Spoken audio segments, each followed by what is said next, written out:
Сәлем достар, бүгін сіздермен неміс тағамы штрудель тағамын әзірейтін боламыз. Каналыма тіркеліп лайк басуды ұмытпаңыздар. Ең алдымен бізге ет, пияз және сәбіз бен сарымсақ.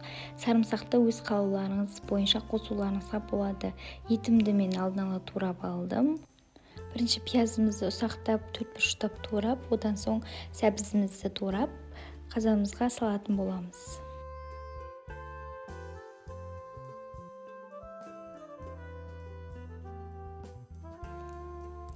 Майымыз қызды, енді жайлап етімізді салып, жайлап қуырып ала береміз.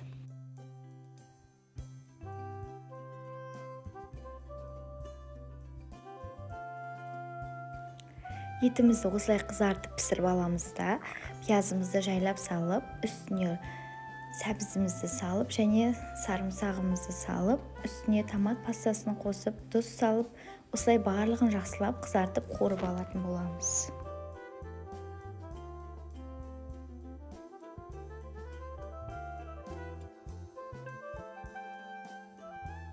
Етіміз әдемі болып қуырылды. Үстіне жайлап кішкене мөлшерде ғана су құйып, етімізді қайнататын боламыз.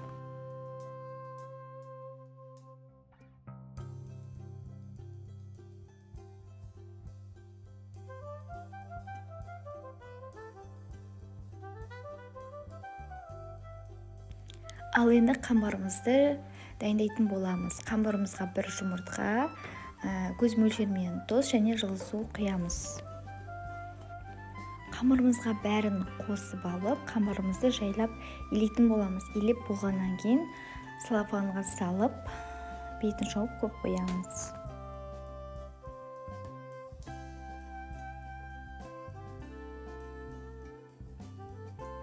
Осылай қайнап тұрған етіміздің үстіне картошкамызды салып, жайлап пісіріп ала береміз.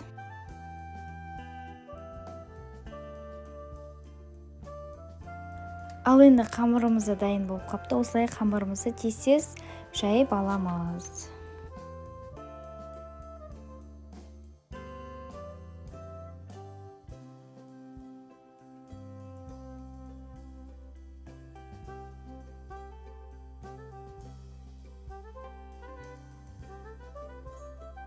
Қамырымызды осылай жұқағып жайып шықтық, енді үстіне май жағатын боламыз.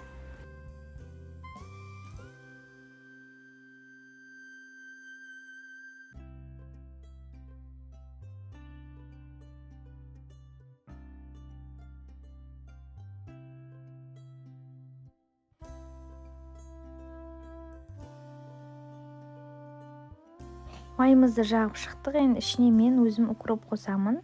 Негізінде өз қалауларыңызбен түрлі қоспаларды қоссаңыздар болады.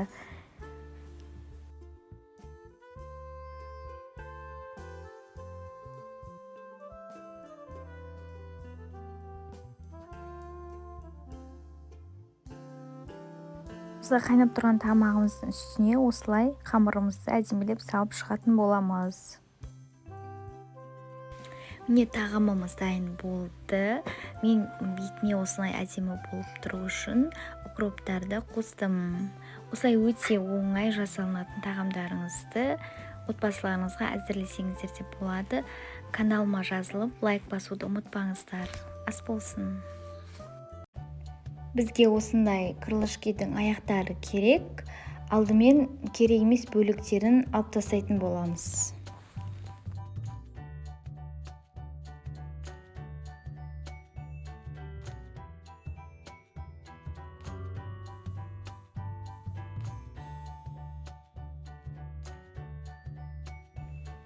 Осылай керек емес бөліктерін алып тастап жатырмын.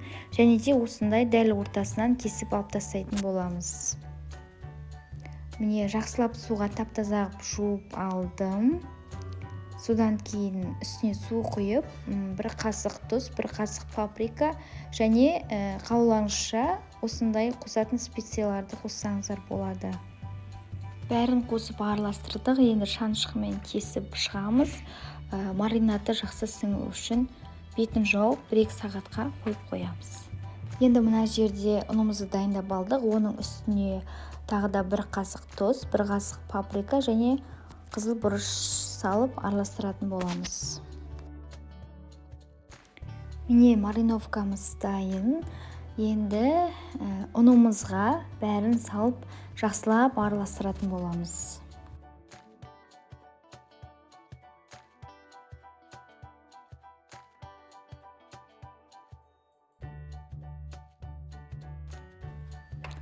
Араластырып болған соң, қайтадан маринадталған суымызға осылай қайтадан саламыз. Енді қайтадан суымыздан ұнымызға біртіндеп алып, осылай барлығын батырып шығатын боламыз.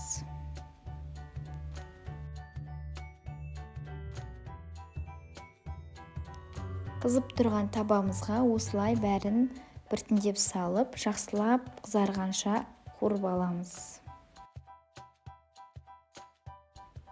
Міне крылышкеміз осылай қызарып пісіп жатыр.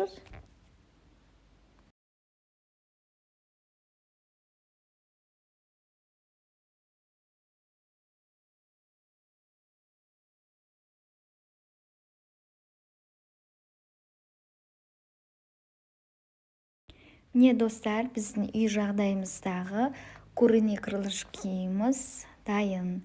Өте дәмді, өте жұмсақ болып, қытырлақ болып пісті. Ас болсын. Каналыма жазылып лайк басуды ұмытпаңыздар.